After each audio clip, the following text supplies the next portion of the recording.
பாருங்க, நிச்சயமாக தமிழ்நாட்டு மக்கள் நம்ம பக்கம் இருப்பாங்க.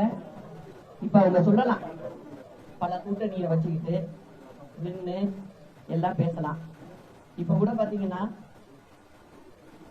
நம்மளை பொறுத்த வரைக்கும் நான் ரொம்ப ஸ்ட்ராங்கா இருக்கேன். எந்த அனைத்து இந்திய அண்ணா திராவிட முன்னேற்ற கழகம் முடிஞ்சு போச்சு அப்படின்னு நினைக்க முடியாது.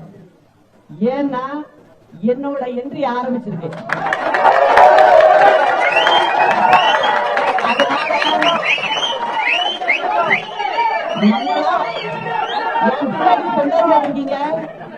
தமிழ்நாட்டு மக்கள் இருக்கு எனக்கு. அதனால 26ல நிச்சயமா அம்மாவினுடைய ஆட்சி இங்க தமிழ்நாட்டில் அமைப்போம்.